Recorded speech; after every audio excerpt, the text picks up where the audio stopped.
वाहे माऊलीचे चित्त ऐसी कळवळ्याची जाती करीला भावेन प्रीत पोटी भारवाहे त्याचे सर्वस्व ही साहे ऐसी कळवळ्याची जाती करीला भावेन प्रीत तुका म्हणे माझे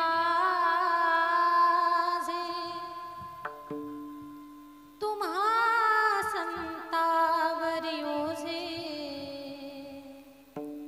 ऐसी कळवळ्याची जाती करीला भाविन प्रीती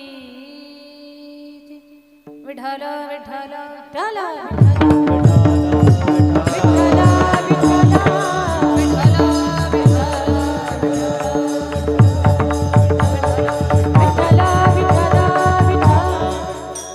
पांडुरंगा करू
श्री गुरु चरण सरोज रज निज मन मुकुर सुधारी बरणौ रघुबर विमल जसु जोदायक फलचारि बुद्धिहीन तनु जानिके सुमिरो पवन कुमार बल बुद्धि विद्या देहु मोहि हरहु कलेस विकार जयांची केलिया स्मरण होय सकळ विद्येचे अधिकरण तीची वंदो श्री चरण श्री गुरूंचे नमस्कारून आता विठ्ठल विठ्ठल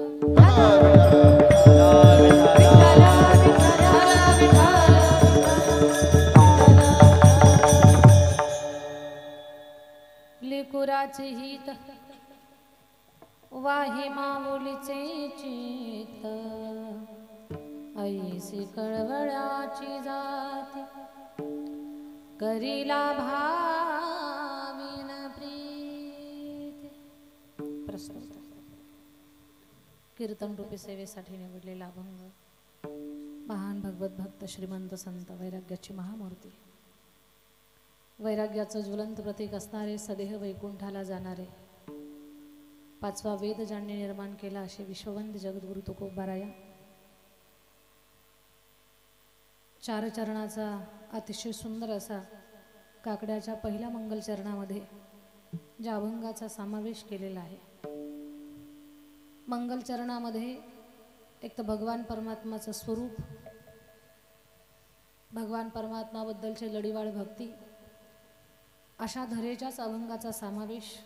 मग त्याच्यामध्ये आईचं वर्णन करणारा अभंग त्याच्यामध्ये नियोजित करण्याचं काय कारण असेल बरं? एक साधी सरळ गोष्ट आहे, आई सुद्धा मांगल्याचं प्रतीक आहे. अगदी आईचं प्रेम सांगत संताच्या प्रेमापर्यंत आपल्याला घेऊन जाण्यासाठी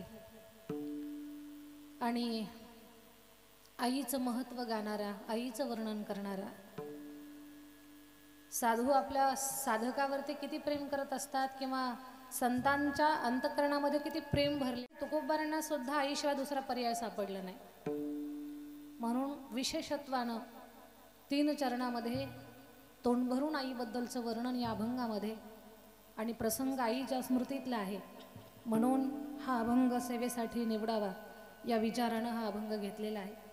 आपल्या सगळ्यांना माहिती आहे, सौ मंगलनाणी महादेव बोराटे मंगलनाणींचं प्रथम पुण्यस्मरण आहे. खरं तर बोराटे परिवारासाठी आजचा दिवस प्रचंड दुःखाचा आहे, प्रचंड दुःखाचा. अगदी अक्षरशः सगळेजण फक्त शरीरानं आपल्या सोबत आहेत, पण मनामध्ये प्रचंड दुःख सगळ्यांच्या भरलेल्या अंतःकरणामध्ये. नाणींच्या जाण्यानं या बोराटे परिवारामध्ये खूप मोठ्या प्रमाणामध्ये दुःखाचा सावट निर्माण झालेला. एक वर्षभर या सगळ्या विचाराशी हा परिवार झुंजतोय. म्हणजे खरं तर पिढ्यानपिढ्याचा परमार्थ या परिवारामध्ये आलेला आहे. मानवी जीवनाचं वास्तव, जीवनाची सत्यता, आयुष्याची सांगता, या सगळ्या गोष्टी समाजाला अगदी कीर्तनाच्या व्यासपीठावरनं, कथेच्या व्यासपीठावरनं समाजाला ज्ञान देणारा हा परिवार आहे. पण जेव्हा असे प्रसंग स्वतःच्या समोर उभे राहत असतात त्यावेळेला काय असतं हे त्या जागेवर, त्या प्रसंगात उभं राहिल्यानंतर कळतं. खरं तर नाणींच्या स्मृतीमध्ये जे वर्षश्राद्धाला कीर्तन होणार आहे, त्या कीर्तनाची सेवा ताईंकडे जावी ही पवित्र भावना सगळ्या बोराटे परिवाराची.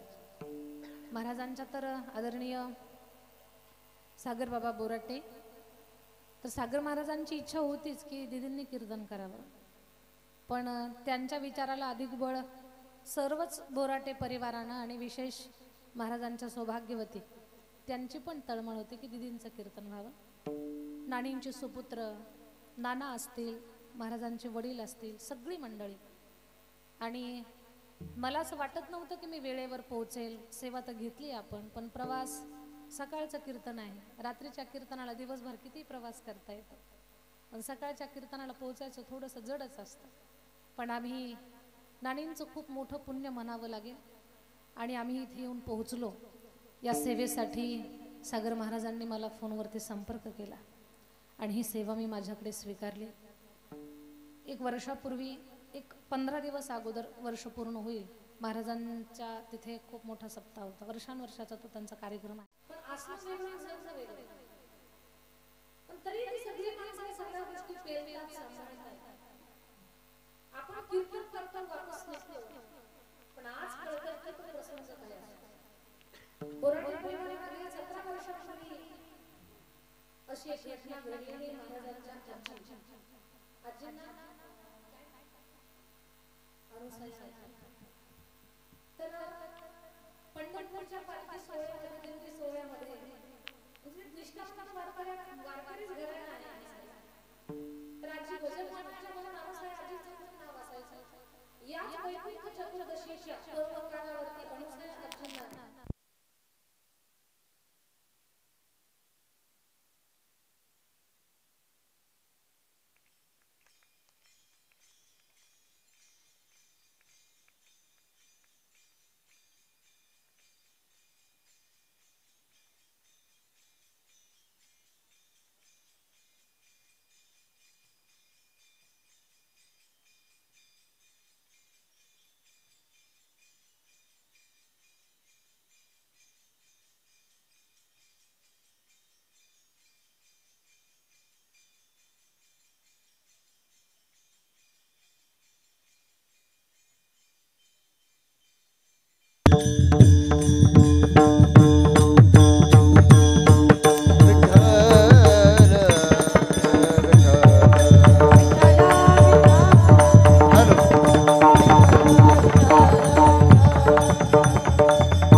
सोहळ्यामध्ये भजन साधना नामसंकीर्तन साधनेमध्ये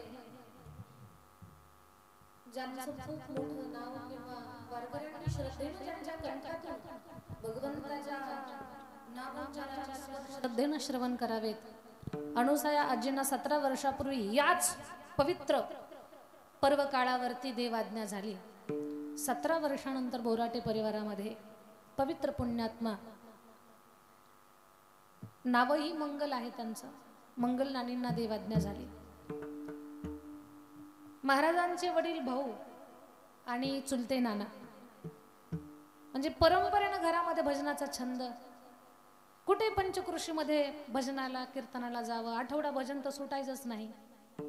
मग नानींच्या मनात आलं, तुम्ही इकडे तिकडे भजनाला जाता, आपणच मंदिर उभं करू. भगवान श्रीकृष्ण परमात्माच्या चरणावरती नितांत श्रद्धा ज्या परिवाराची. आणि खरं सांगते मी तुम्हाला, कृष्ण भक्तीनं कुळाचा गौरव वाढत असतो. पहा, कृष्ण उपासना ज्या परिवारामध्ये असते ना, तर कुळाचं नाव मोठं होतं, कुल उन्नत होतं, त्या कुळाचा गौरव वाढत असतो, नाव लौकिक वाढतो त्या परिवाराचा कृष्ण भक्तीनं. कारण जी नाथ परंपरा आहे, त्या नाथ परंपरेमध्ये सुद्धा कृष्ण नामाचंच बीज आहे. त्याच्यामध्येच त्याच नाथ परंपरेमध्ये निवृत्ती दादांना अनुग्रह झाला नाथ परंपरेतून. गहिनी प्रसादे निवृत्ती दातार आणि निवृत्तीनाथांचा ज्ञानदेवासार चोजविले. तर ज्ञानोपाराय आणि ज्ञानोपारायापासून सगळ्या वारकरी संप्रदायामध्ये तर कृष्ण नामाचं बीज हे मूळ आहे. आणि एक अभंग आहे पहा, हरिपाठाच्या उत्तराभंगामध्ये, गुरुपरंपरेच्या अभंगामध्ये, आदिनाथ उमा बीज प्रगटले. तर त्याचं शेवटचं कडवं, निवृत्ती गहिनी कृपा केली पूर्ण आणि कुळ हे पावन कृष्ण नामे. तर कृष्ण नामाचा तो महिमा आहे. कृष्ण उपासनेचं, कृष्ण भक्तीचं फल असं आहे की घराण्याचं नाव मोठं होतं, नाव लौकिक प्राप्त होतं. तर कृष्ण भक्तीची मुळात आवड या परिवाराला, म्हणून नानींच्या मनामध्ये एक संकल्पना निर्माण झाली की आपण मंदिरच आपल्याकडे उभं करू. बरं, मनात कल्पना येणं, संकल्प येणं सहज आहे, पण एका स्त्रीकडनं, एकट्या स्त्रीकडनं ती संकल्पपूर्ती होणं थोडं कठीण असतं. पण परिवार किती सज्जन म्हणावा लागेल. परमार्थाची नाळ या परिवारामध्ये गढल्या गेलेली आहे, परंपरेनं पिढ्यानं पिढ्या. मग सगळ्यांनी होकार दिला आणि सगळ्यांनी मिळून कृष्ण मंदिराची उभारणी केली. कृष्ण मंदिर उभं राहिलं. बाहेर जे जायचं भजनाला, तर आता बाहेर जाताना जेंट्स लोक जात असतील, पुरुष लोक, पण आता महिला पुरुष सगळे मिळून भजन करायला लागले. म्हणजे काही लोक एवढी पुण्यवान असतात, काहींचा विचार एवढा सुंदर असतो, काहींचे संकल्प एवढे सुंदर असतात की त्या सुंदर संकल्पातून काहीतरी आणखी सुंदर घडत असतं. तर पवित्र मनाच्या, पवित्र विचाराच्या, पुण्यात्मा असणाऱ्या, पुण्यपावन असणारी ती भागीरथी म्हणायला काही हरकत नाही, अशा सौ मंगल नाणी. तर नाणींच्या संकल्पाला होकार देत सगळ्यांनी मिळून कृष्ण मंदिर उभं केलं. आठवडा भजन काय, नित्य भजन तिथे चालू झालं. आणि सगळ्या परिवारामध्ये एक नियम आहे, आजही भाऊ नाना असतील, ही सगळी मंडळी पहाटेचा काकडा आणि सायंकाळचा हरिपाठ, जी वारकऱ्यांची संध्या आहे, ती वारकऱ्यांची संध्या हा परिवार नित्यानं त्या ठिकाणी पूर्ण करतायत. म्हणजे इथपर्यंत की नानींना जाऊन 1 वर्ष झालं. मग या परिवाराला तर खूप मोठं दुःख आहे. कुणी म्हणेल वर्षभरात मग काकडा हरिपाठ बंद पडला असेल, नाही. नानांनी, भाऊंनी वर्षभरामध्ये, म्हणजे अखंड जे त्यांच्या परिवारामध्ये भक्तीची उपासना चालू आहे, साधना चालू आहे, ती चालूच आहे. नानांनी पहाटेचा काकडा, सायंकाळचा हरिपाठ. कुणी म्हणाल पत्नी जाण्याचं दुःख फार प्रचंड असतं, वयही नानींचं कमी होतं, 60च्या दरम्यान, कमी अधिक असेल, कमी असेल थोडंसं. पण मग या दुःखामध्ये नानांनी का बरं भजन केलं असेल, कसं त्यांच्याकडनं भजन झालं असेल, त्याचं एकच कारण आहे की नानांनी भजन केलं का, तर नानींना ते आवडतंय म्हणून त्यांनी वर्षभर भजनाची उपासना केलेली आहे. आणि खरंच खऱ्या अर्थानं खरी श्रद्धांजली काय असते, खरी स्मृती काय असते, खरं तर्पण काय असतं, तर हे तर्पण आहे, ही श्रद्धांजली आहे, हे खरं पिंडदान म्हणावं लागेल, हे खरा संकल्प, पुण्याचा संकल्प समर्पित करणं असं म्हणावं लागेल. आणि मग नानी गेल्यानंतर तर प्रत्येक महिन्याला, मासिकाला भजन पण झालं, अन्नदान असेल, काय जमतंय त्या पद्धतीनं. कारण एक सत्संकल्प काय काय केले पाहिजेत हे शिकवायची तर काही गरज नाही. मुळात उपजतच यांच्या सगळ्यांच्या रक्तामध्ये या सगळ्या गोष्टी आहेत. तर सगळ्या काही असतील पवित्र संकल्पना वर्षभरामध्ये या परिवारानं पूर्ण केल्या. आणि आज नानींचं वर्षश्राद्ध. खरं तर आपल्या जीवनाचा जोडीदार हरवणं हे काय दुःख असतं दादा, हे प्रसंग समोर उभं राहिल्यानंतर कळतं. बरं, आपल्या जीवनातली आई हे पात्र हरवल्यानंतर काय स्थिती असते, काय अवस्था असते हेही कळतं. म्हणजे खरं तर नानींचे एक सुपुत्र नवनाथ महादेव बोराटे. तर आपल्या जीवनातली आपली आई हरवणं प्रेमाचा सागर आटणं आहे.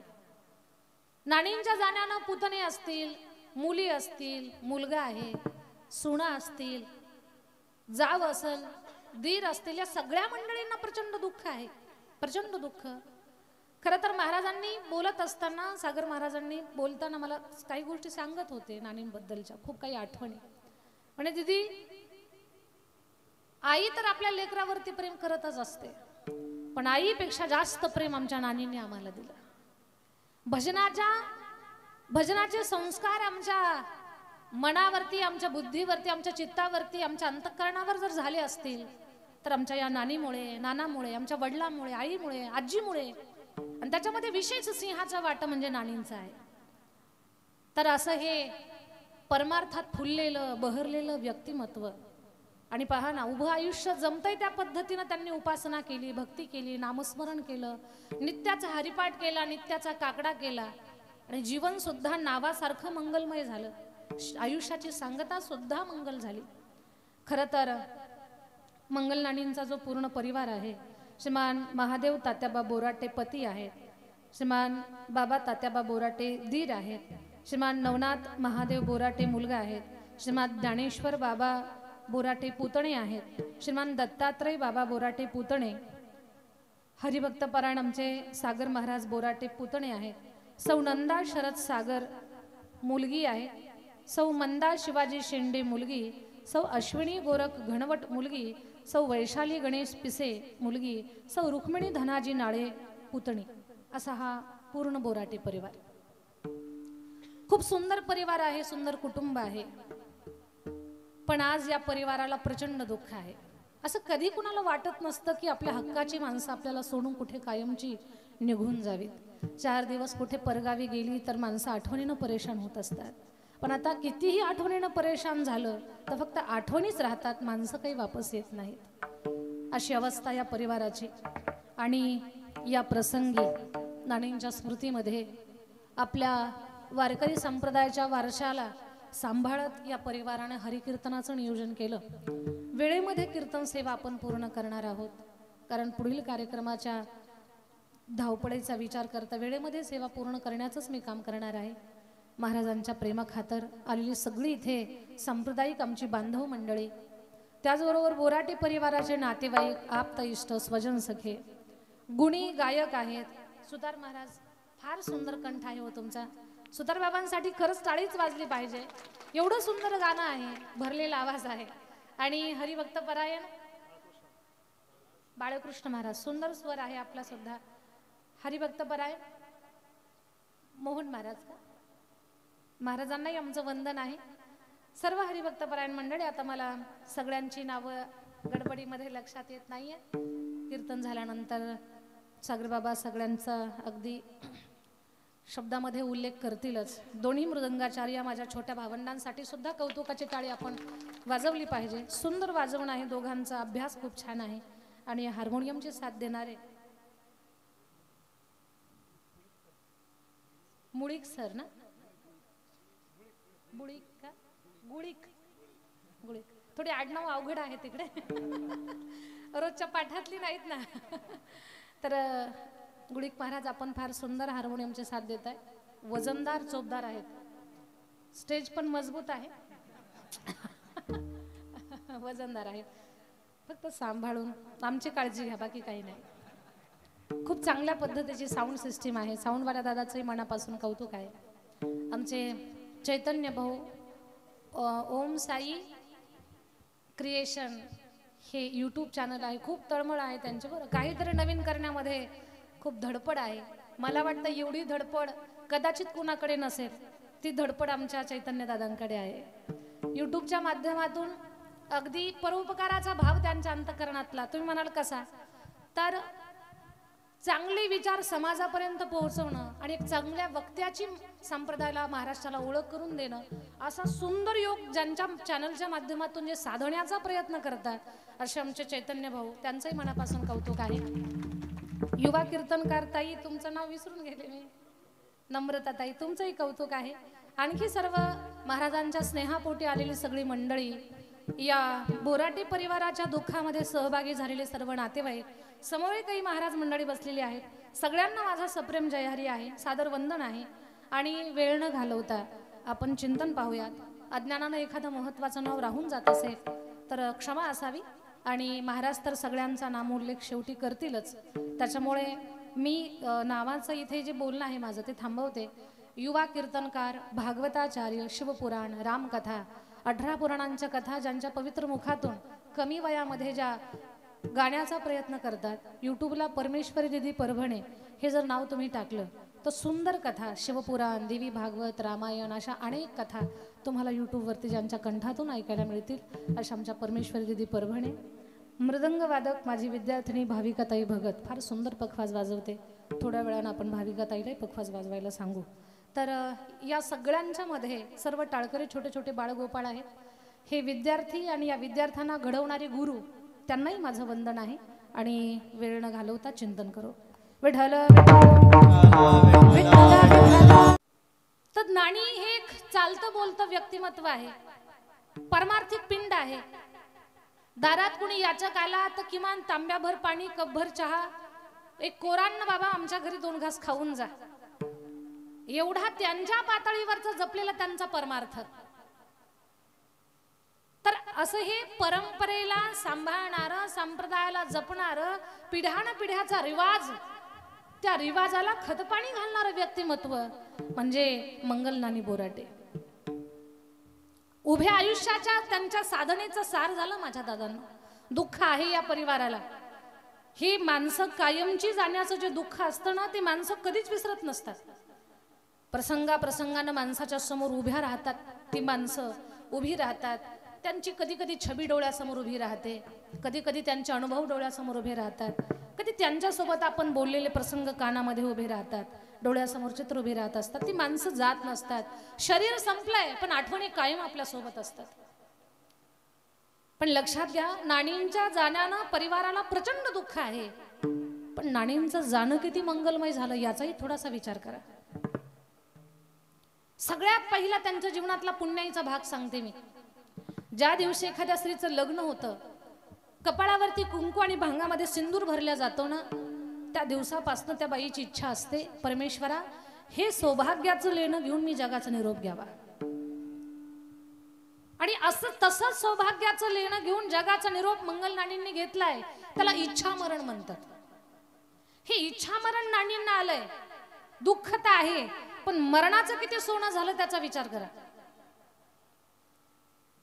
याच देहाच्या माध्यमातून, नश्वर देहाच्या माध्यमातून परमपदाला जाण्याची जी व्याख्या आहे ती नाणींच्या जीवनामध्ये साध्य झालेली.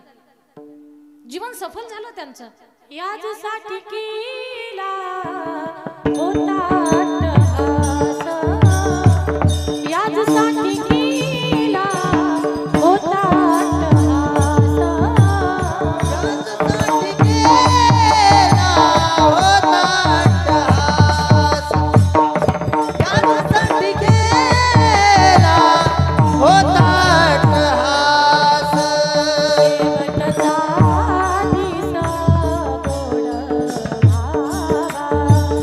शेवटचा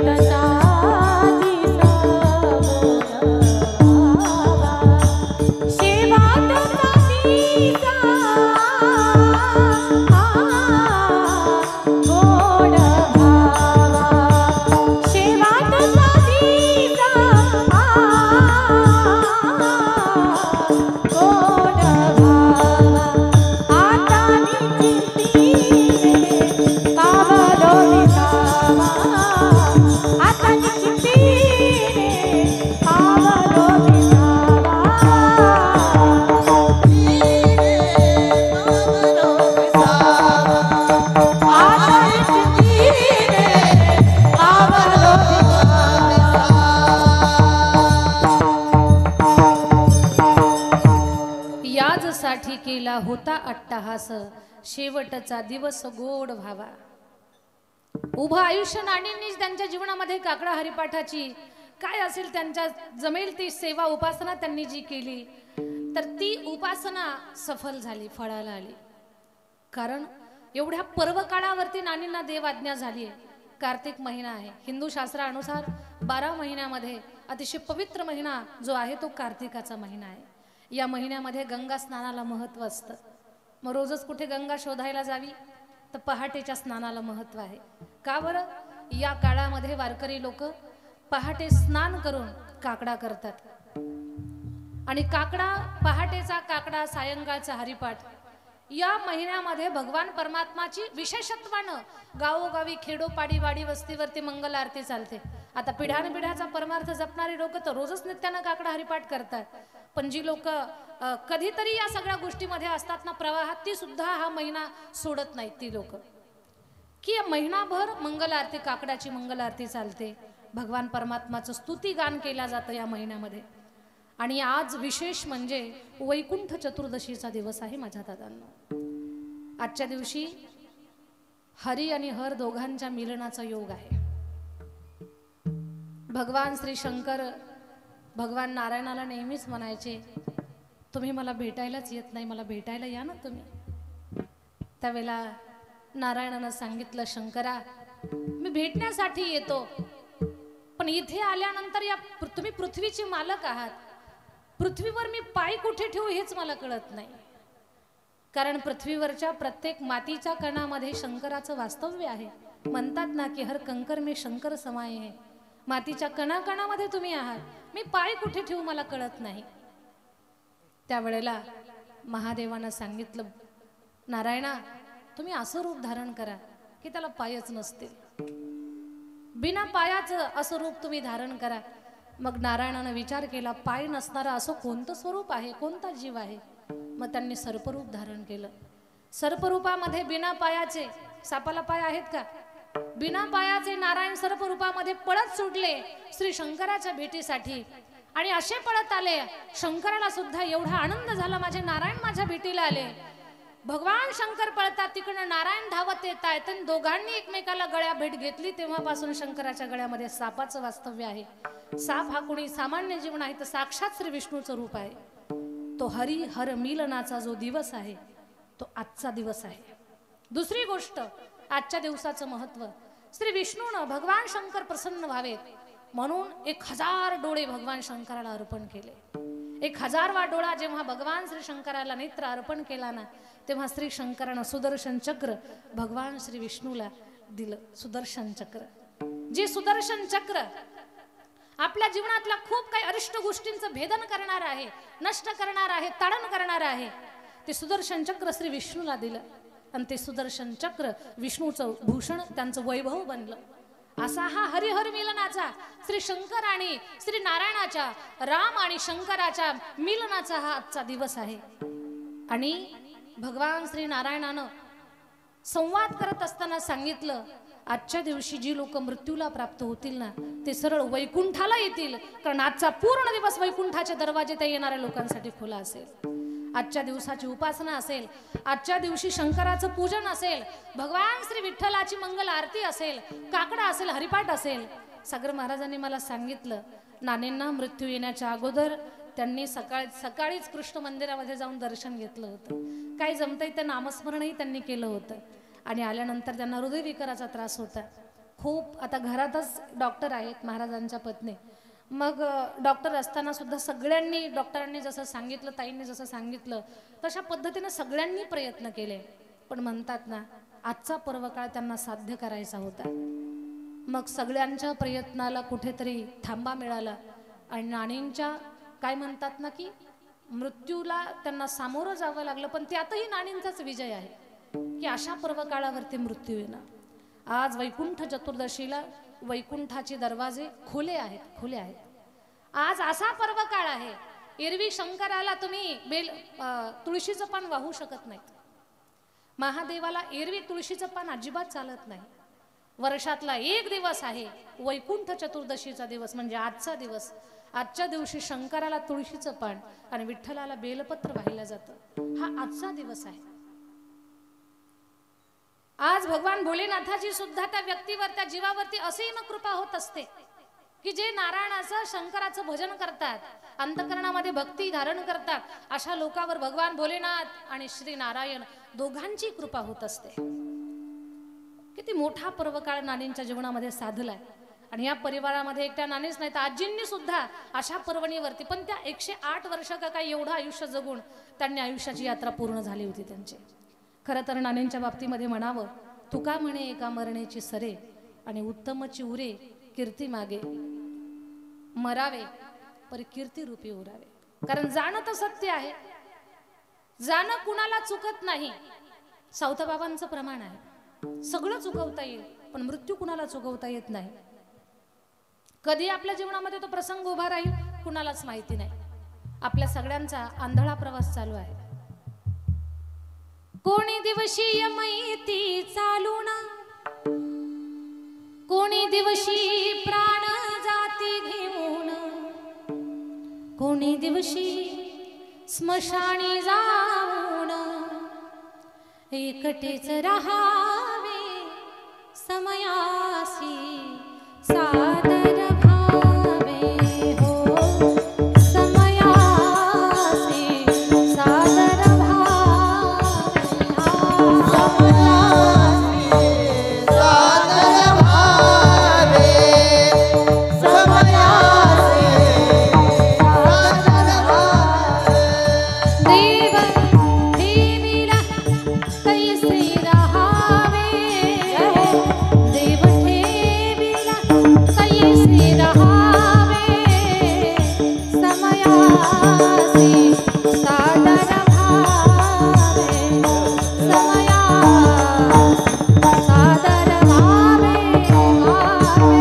समयासी सादर भावे, समयासी सादर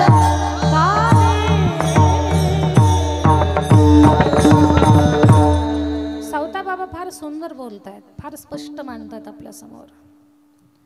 कोणी दिवशी यमयेती चालून, कुणालाच माहिती नाहीये.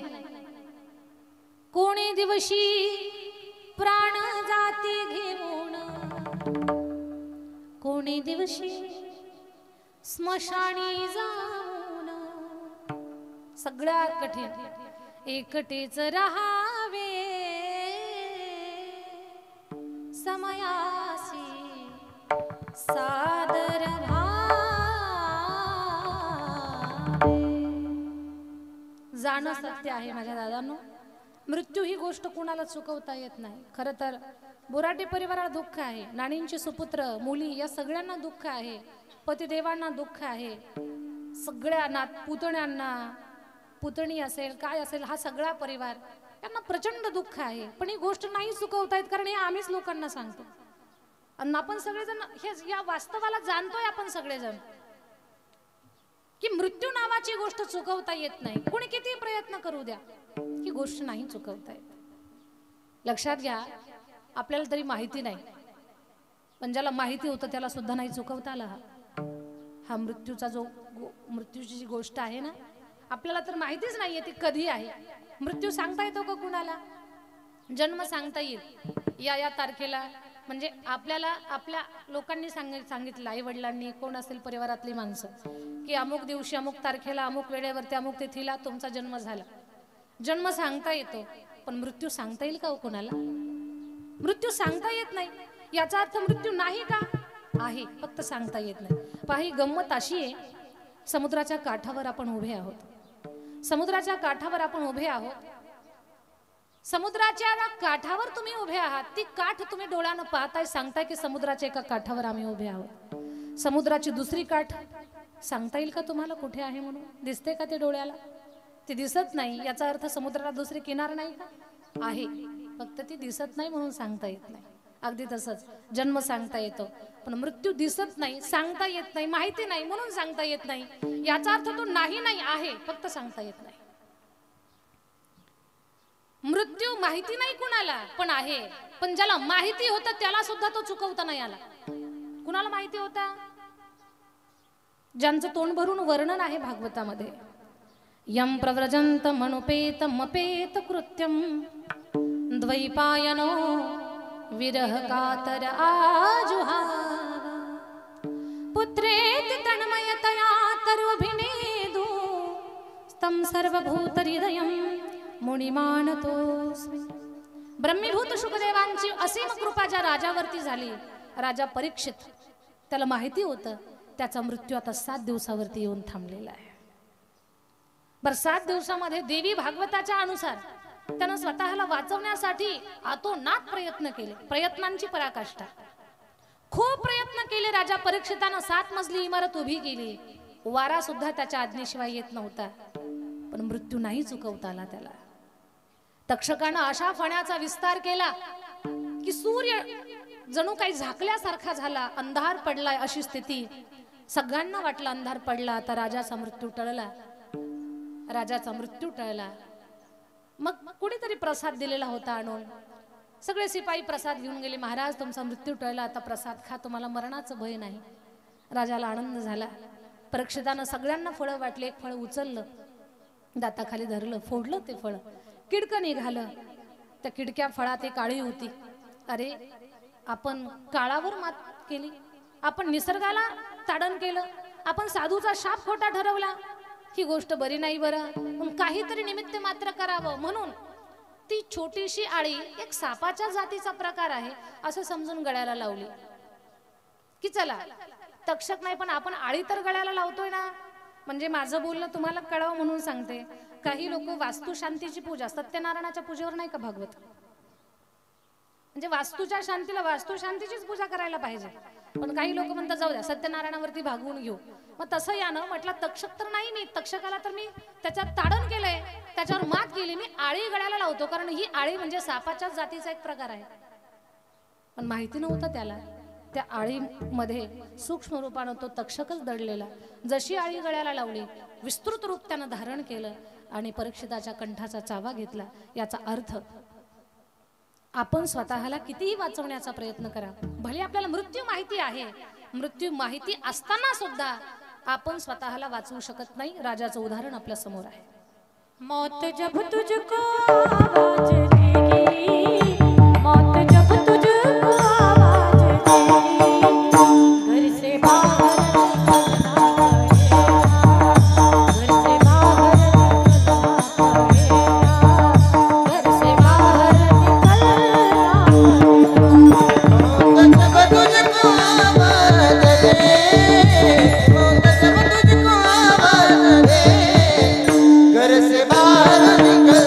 पड़ेगा, घर से बाहर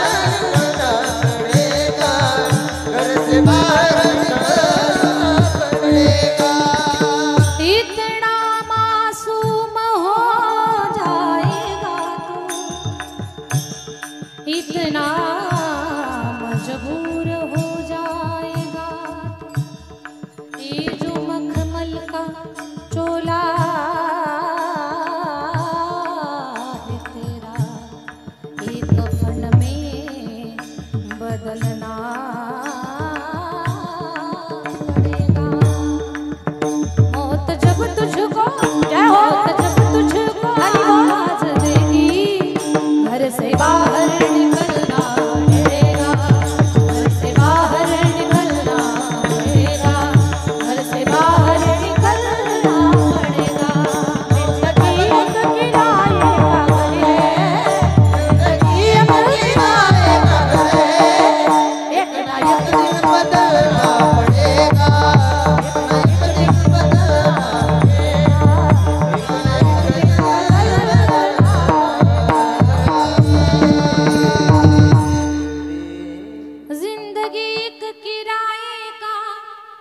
घर है, एक ना एक दिन बदलना पड़ेगा। मौत जब तुझको आवाज देगी, घर से बाहर निकलना पड़ेगा। यमराजाचा हॅलो आला की आपल्याला आलो म्हणावं लागतं. तिथं अजिबात अपील नाहीये.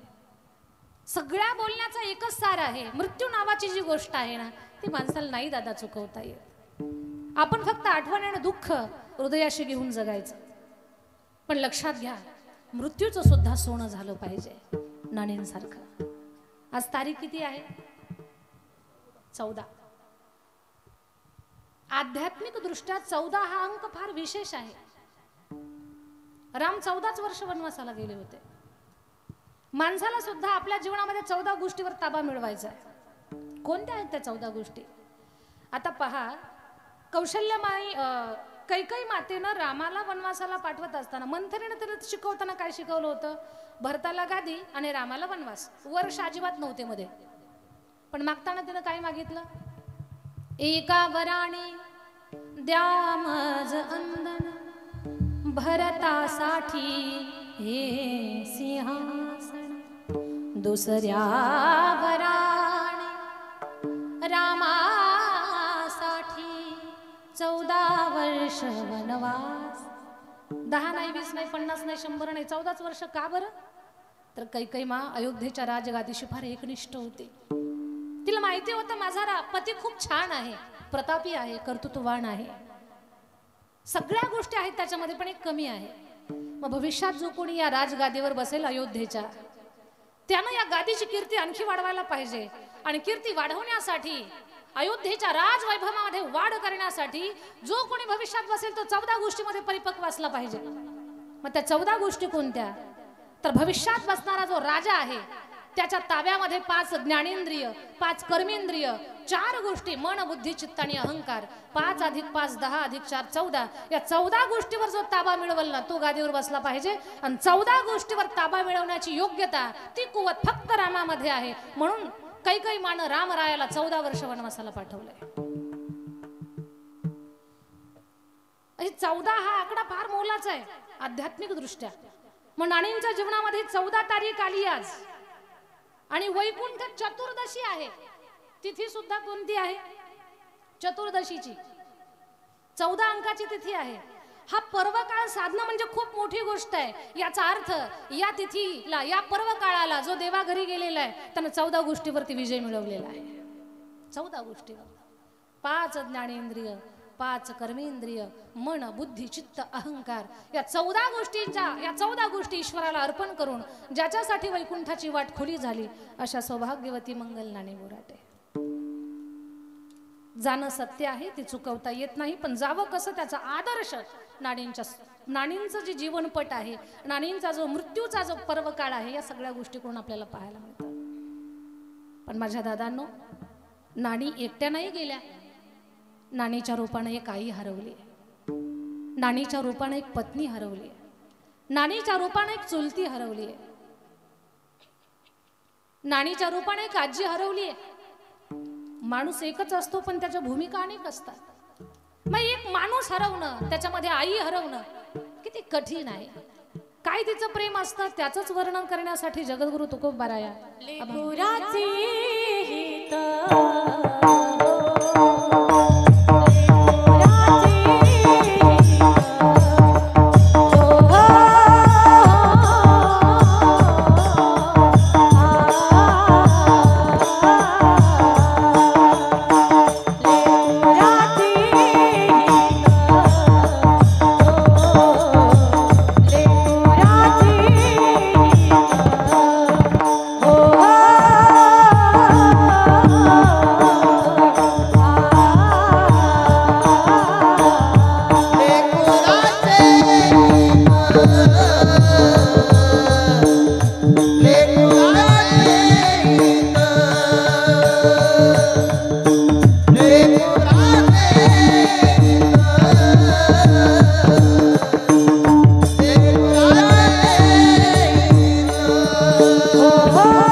सगळी सुज्ञ माणसं माझ्या समोर आहात. जगद्गुरु तुकोबराय आईचं प्रेम सांगतायत, आईला शब्दामध्ये मांडतायत, बांधण्याचा प्रयत्न करतायत. आपल्या लेकरावरती नितांत प्रेम करणारी, रात्रंदिवस लेकराच्या कल्याणाचं चिंतन करणारी फक्त आई आहे या जगाच्या पाठीवरती. उगीच म्हणतात का, आई माझी माईचा सागर दिला तिने जीवनाकार. हो हो हो तळपत्या उडात रख रख त्या रानात नाहीस माझ्यासाठी तू ग कष्टाच्या घामात. कधी मिळेल मुठभर घास, कधी घडे तिला उपवास, ओल्या मातीतून चालताना तुडविले काट्यांचे फास. आई माझी माईचा सागर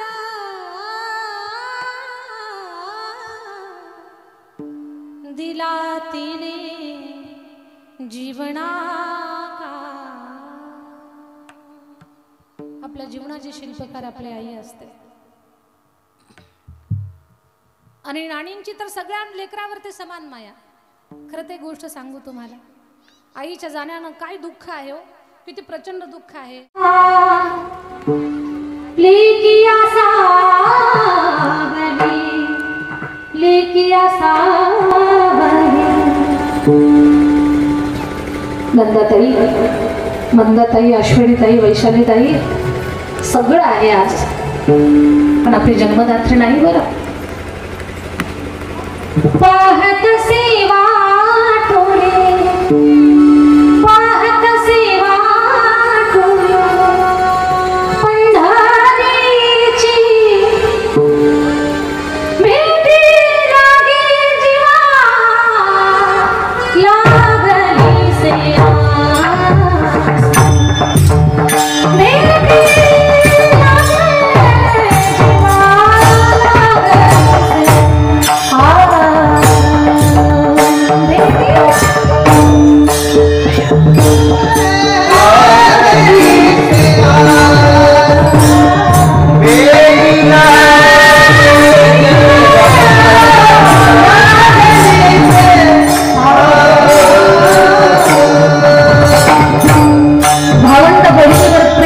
भेटी पडणार नाही. बापाची माया सुद्धा कमी होणार नाही लेकी बाळीवरची. महाराष्ट्राच्या वारकरी संप्रदायात नावाजलेला आपला भाऊ सागरदादा सुद्धा तुमच्यावर प्रेम करायला कमी पडणार नाही. आपले नवनाथ दादाही तुमच्यावरती खूप माया प्रेम करतील, सगळी भावस्थ प्रेम करतील. आपली काकू, आपली चुलती आईची माया द्यायला कमी पडणार नाही. पण तरी सुद्धा या बहिणी बाळांना सणासुदीच्या दिवाळीच्या सणाला नानींचं स्वरूप, नानींचा चेहरा, मातृशक्तीचं प्रेम, कितीतरी आठवणी आईनं डोक्यावरून फिरवलेलं आहे. सगळं सगळं डोळ्यात.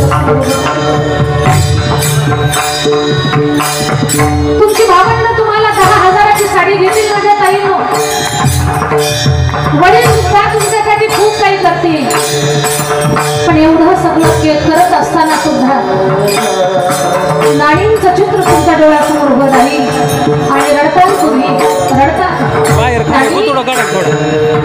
तुझ्या लेकरांनी आमच्या सागर दादांना, नवनाथ दादांना, नाना आम्हाला काही कमी केलं नाही काही, पण आणि तुझी आठवण आल्याशिवाय आम्हाला राहत नाही. आपली आई आपल्यासाठी संसाराचं दान देत असते.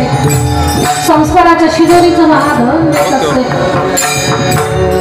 सगळं आहे सगळं आहे पण संतांची दिवाळीच्या मुळा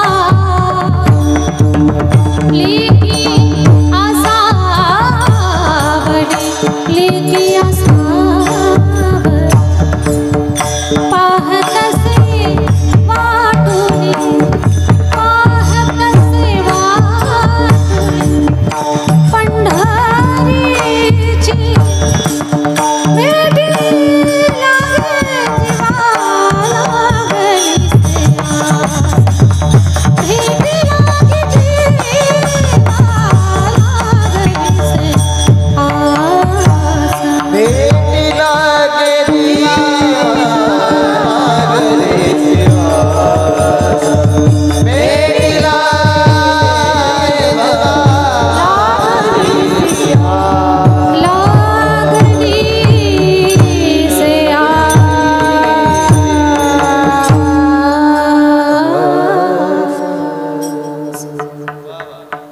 काही कमी करणार नाहीत बहीण भावंड पण तुम्हाला नानींची आठवण आल्याशिवाय राहणार नाही का माय गेल्यानंतर माय दिसते दारात काढलेल्या रांगोळीमध्ये तुळशीला लावलेल्या दिव्यामध्ये वासराला चाटणाऱ्या गायीमध्ये देवघरातल्या दीपमाळीमध्ये माय दिसते आपल्याला चुलीच्या तोंडाशी फुगलेल्या भाकरीमध्ये मग आई कळते हंबरुण वासराले चाटती जेव्हा गाय तेव्हा मले तिच्या मंदी दिसते माझी माया दिसते माझी माया प्रचंड प्रेम करते आपली आई आपल्यावरती आईचं वर्णन करण्यासाठी समुद्राची शाही बनवली मेरू पर्वताची लेखणी गेली पृथ्वीचा कागद केला स्वतः भगवान गणेश जरी लिहायला बसले आणि माता सरस्वती जरी सांगू लागले ना तरी आईचं वर्णन पूर्ण होऊ शकत नाही ती काय देत नाही आपल्याला दादा तिच्यामुळे हा पिंड आहे तिच्यामुळे सगळं हे विश्व आहे तिच्यामुळे सगळ्या काही गोष्टी आहेत ती रक्त देते हाडं देते मांस देते हृदय देते मेंदू देते जिव्हा देते सगळं काही देते ती आपल्याला सगळं काही देते तिच्या एवढा आपल्याला देणारा दाता या जगाच्या पाठीवर दुसरा कोणीच नाही आत्मा आणि ईश्वराला जोडणारा दुवा म्हणजे आपली आई आहे आज आईच्या आठवणीमध्ये तुम्ही सगळेजण रडताय लेकीबाळी नानीच्या आठवणीमध्ये रडताय आईच्या आठवणीमध्ये सागर बाबा आपण सगळ्यांनी रडावं यात नवल नाही विश्वाचा मालक सुद्धा आईच्या आठवणीमध्ये रडला यशोदामाईच्या दारामध्ये सजलेला रथ जेव्हा सुटला पाण्याला निघालेल्या गवळणी रस्ता वळवून नंदबाबाच्या द्वारात आल्या आजपर्यंत असा रथ आम्ही कधी पाहिला नाही मनात पाल चुकली कोणाचा रथ असेल आणि कोणासाठी आला असेल आत्तापर्यंत आले ते वेगळे वेगळे होते बिना साधनाचे होते पण हे साधन का बरं आलंय सगळ्यांना प्रश्न पडला हा रथ कोणासाठी यशोदामाईच्या कानाला लागले तो गुणगुण कळाली की हा रथ कृष्ण भगवंताला घेण्यासाठी आलेला सगळं गवळणी व्याकुळ झाल्या सगळे विनंती करतात अक्रूरजी नाव तुमचं अक्रूर आहे ना एक उपकार करा आमच्या लालाला घेऊन जाऊ नका कारण कृष्ण आमचा प्राण आहे कृष्ण आमचा श्वास आहे घरामध्ये साठवलेलं तूप लोणी सगळं देतो तुम्हाला त्याच्यातून आम्ही ज्या काही धन मोहरा कमवलेला आहे ते सगळं देतो परंपरेनं वारसा हक्कानं मिळालेलं सगळं धन तुम्हाला देतो पण आमचं कृष्ण धन घेऊन जाऊ नका वृंदावनीच्या सकळ जनासी देवडे जीवदान क्रूरा नको नेवो भगवान अक्रूरा नको नेवो भगवान अक्रूरा नको नेवो भगवान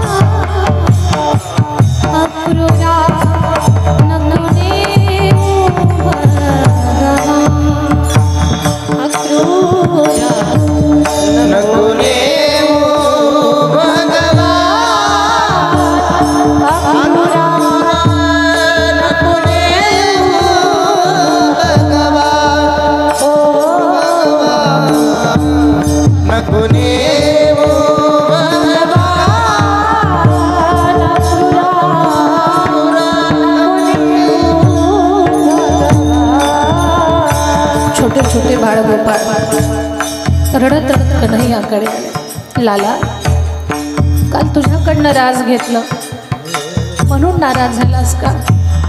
नाही घेणार तुझ्याकडनं राज, पण आम्हाला सोडून नको ना जाऊ. लाला, तुला लोण्याचा गोळा पाहिजे ना, तुला सोबत न ठेवता मी चोरी करून आणू, पण नको ना मला सोडून जाऊ. आज गाई वासरं चारा पाणी विसरून गेली. कृष्ण कन्हैयाच्या मुखामध्ये दुधाच्या धारा सोडणाऱ्या गाई आज व्याकुळ झाल्या, हंबरतायत त्या, रडतायत कृष्ण वियोगामध्ये. कन्हैया, हमें छोड़कर मत जाओ, हम आपके सिवा नहीं रह सकते, हमें छोड़कर मत जाओ. आम्हाला सोडून जाऊ नका. माझ्या ताई दादांनो, कृष्ण विरहाचा हा प्रसंग डोळ्यासमोर उभा करा. अश्रूच्या धारा डोळ्याला लागल्याशिवाय राहणार नाही, कारण ही कथा तुमची माझी नाहीये, ही आपल्या परमेश्वराची कथा आहे. नाणींनी स्वतःच्या जीवनामध्ये जे कृष्ण मंदिर उभं करण्याचा अट्टहास आग्रह धरला, तो कृष्ण कन्हैया, त्याचा वियोग, त्याच्या वियोगाचं दुःख काय आहे. सगळ्या गवळणी रडत होत्या. तानुली लेकर रथाला आडवी घातली. अक्रूरजी, कृष्ण आमचा प्राण आहे, आमच्या कन्हैयाला घेऊन जाऊ नका हो. कृष्ण जर या गोकुळातून गेले तर खाली फक्त प्रेत राहतील. अक्रूरजी, कृष्ण आमचा श्वास आहे, आम्हाला दुसरं काही पण मागा, आम्ही देतो. तुम्ही म्हणा दही दूध विकायला मथुरेला येऊ नका, येणार नाही आम्ही. तुम्ही म्हणाल आमच्या काळजाचे तुकडे आम्ही द्यावेत, आमचे लेकरं तुम्हाला देतो, पण आमच्या कन्हैयाला घेऊन जाऊ नका ना. भगवान गोकुळ सोडून राहणार. झाडं रडत होती, पशुपक्षी रडत होते, वृक्ष वेली रडत होत्या, गायींचं हंबरणं थांबलं होतं, वासरं गोंधळल्यासारखे झाले होते. छोटे छोटे बाळ गोपाळ, त्यांना जमतंय त्या पद्धतीनं. लाला, हमें छोडकर मत जाओ, आम्हाला सोडून जाऊ नका. यशोदामाई तर दगडाच्या मूर्तीसारखी झाली होती. नंद बाबा गावचा प्रमुख आहे, पण त्यांना काही सुचत नव्हतं, काय करू. उपकार करा आमच्यावर. वृंदावनीच्या सकल जनासी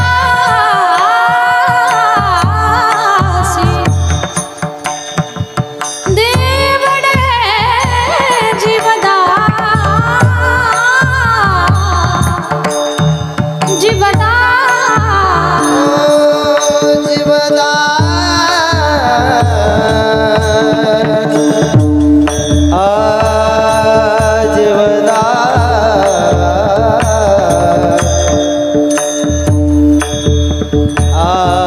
जीवदा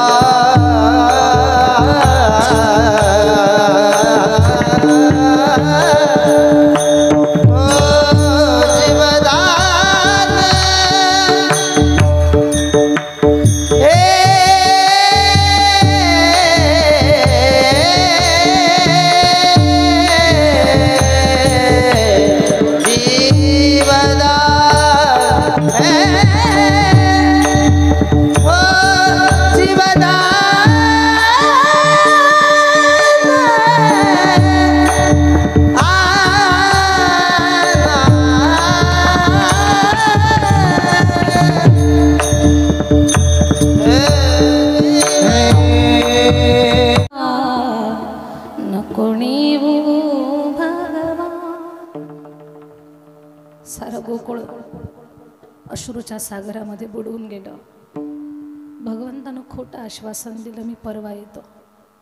अजूनही ते लोक वाट पाहतात, आमचा लाला परवा येणार आहे म्हणून. त्या गोकुळातल्या लोकांच्या अश्रूनी यमुनामाई खारी झाली हो. यमुनेचं पाणी खारं आहे. मला सांगा कुठली नदी खारी आहे? सगळ्या नद्यांचं पाणी गोड असतं, पण यमुनामाई खारी झाली. गोकुळातून एका नव्या नदीचा उगम झाला. नंदबाबा मुखिया आहेत गोकुळाचे. कृष्ण म्हटलं की लोक मूर्छा येऊन चक्कर येऊन पडतात. गोकुळात राधा राधा, वृंदावनात राधा राधा का म्हणतात त्याचं पण कारण इथे दडलंय. कृष्ण म्हटलं की लोकांनी चक्कर येऊन पडावं. नंदबाबांनी सांगितलं आजपासून कृष्ण कोणी म्हणणार नाही, सगळ्यांनी राधा म्हणायचं. भगवान गेले, कंसाला मारलं, उग्रसेन महाराजांना राजा बनवलं, आपल्या मातापित्याची कारागृहातून जन्मदात्यांची सुटका केली. 56 प्रकारचे पक्वान्न देवकी माईनं लालाला बनवले खाण्यासाठी. लेकराला गोंजारलं. 12 वर्षानंतर देवकीला पाना फुटला. हे आईचं प्रेम आहे. 12 वर्षांनी कृष्ण भगवंताला ते स्तनपान करते, 56 प्रकारचे पक्वान्न खाऊ घालते. पण एक दिवस ताटाला लोण्याची वाटी लागलेली होती. ते लोणी पाहिलं, माझे कन्हैया उठले ताटावरनं आणि अटारीवरती जाऊन रडायला लागले. माळावर गेले आणि रडायला लागले. ज्या दिशेनं गोकुळात वारा वाहतो ना, त्या वाऱ्याला सांगत होते, हे गुजरने वाली हवा जरा मेरा इतना काम करेगी क्या, मेरे गाँव जा मेरे दोस्तों को सलाम कर, वही थोड़ी दूर है घर मेरा, वहाँ रहती है मेरी बूढ़ी माँ, मेरे माँ के चरणों को छू के तो उसे उसके बेटे का नाम दे, मैं वापस आऊंगा, मैं वापस आऊंगा, ए गुजरने वाली हवा जरा. भगवान गोकुळाच्या दिशेनं तोंड करून रडतायत. विचारलं देवकी मातेनं, लाला का रडतोस? आई, तू माझ्या ताटाला लोणी लावत जाऊ नको. ऐका, आईच्या आठवणीमध्ये तुम्ही आम्ही रडतोय नवल नाही, देव सुद्धा रडला ते मला सांगायचंय तुम्हाला. आई, तू माझ्या ताटाला लोणी लावत जाऊ नको. का रे काना? लोणी तर तुला आवडतं. या लोण्यामुळे तर तुला लोक माखन चोर म्हणतात. तुझ्या नावाचा एवढा बोबाटा. माझ्या लेकराला लोणी चोर म्हणत होते. त्यांना काय माहिती आहे राजाचं पोर आहे म्हणून. तुला लोणी का आवडत नाही? लोणी तर खूप आवडतं. का खात नाही तू लोणी? भगवान आज सत्य ओकलेत. भगवान म्हणतात, आई तुला खरं सांगतो, मी हे लोणी पाहिलं ना, मला माझ्या माई यशोदेची आठवण येते ग. म्हणून माझ्या ताटाला तू लोणी लावत जाऊ नको. त्या लोण्याला पाहिलं की माई यशोदेची आठवण यावी आणि कन्हैयानं ढसाढसा रडावं. कुणीतरी विचारलं, देवा चोरण्यासारख्या खूप काही गोष्टी आहेत, तुम्ही लोणीच का बरं चोरत होतात? तर सांगितलं, लोण्याला हिंदीमध्ये माखन म्हणतात. तर देवानं सांगितलं, मी का चोरतो माखन? तर माखन शब्दाच्या सुरुवातीला मा शब्द आहे म्हणून मी त्याला चोरतो. माखन में माँ शब्द समाहित, माखन मध्ये मा शब्द आहे म्हणून मी त्याला चोरतो. आईच्या आठवणीमध्ये आपण रडतो.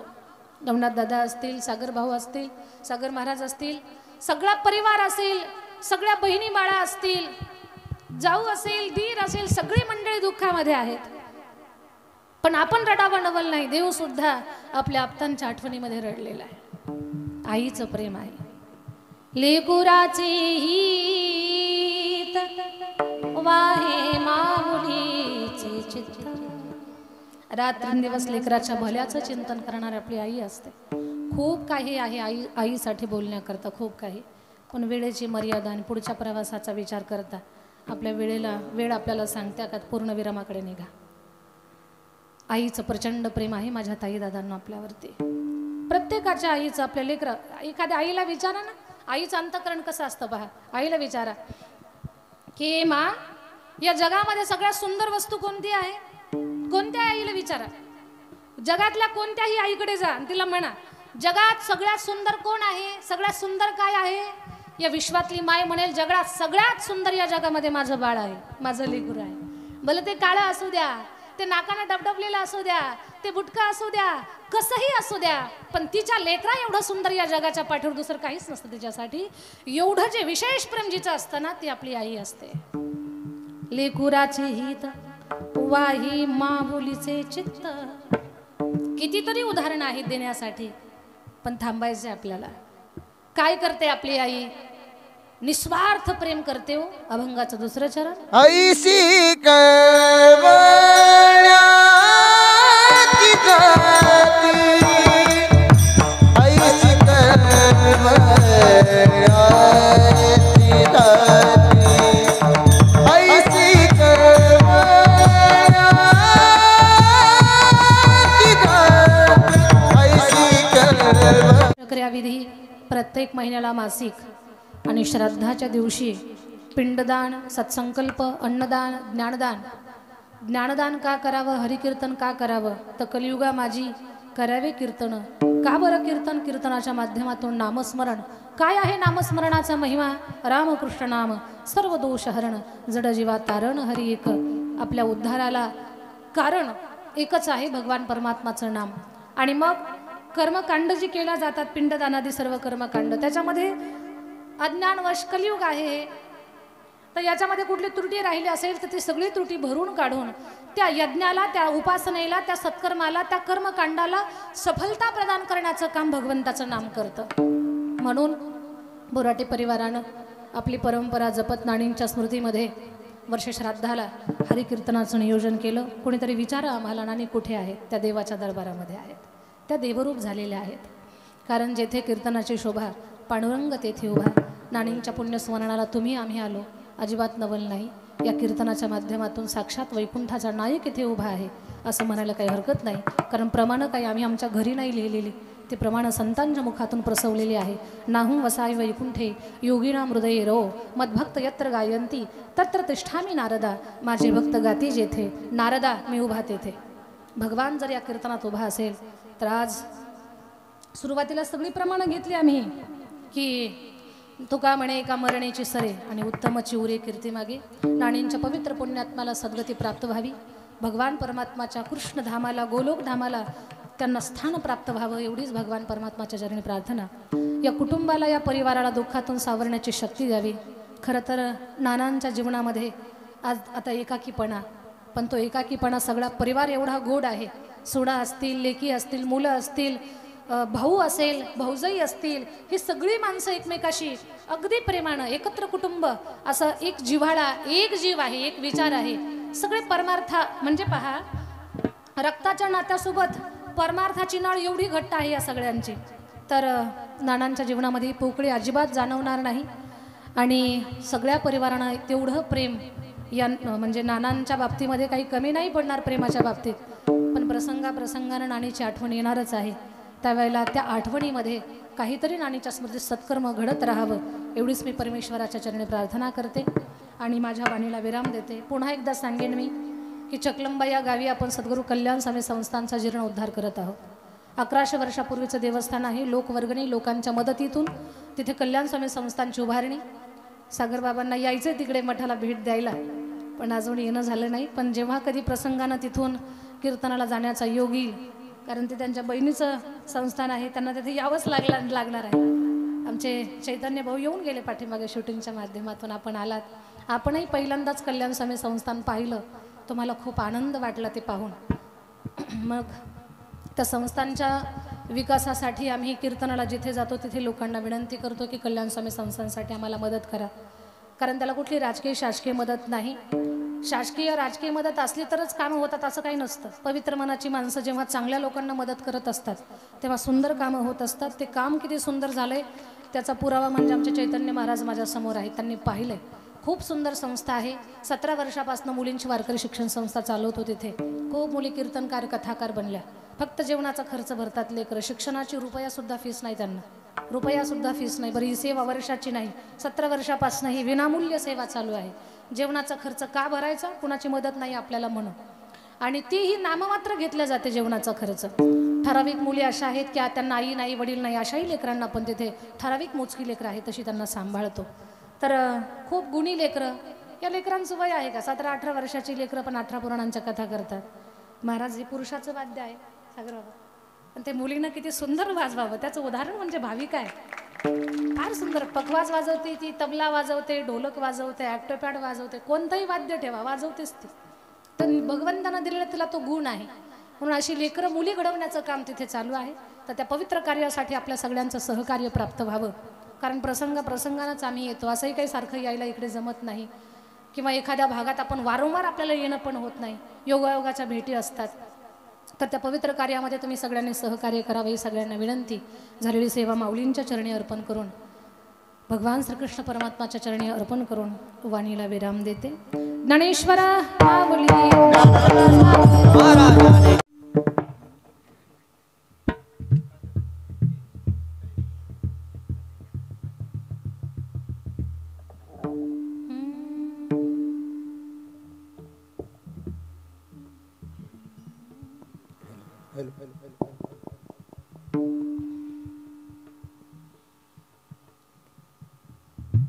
श्याम राधे कोई न कहता, कहते राधे श्याम,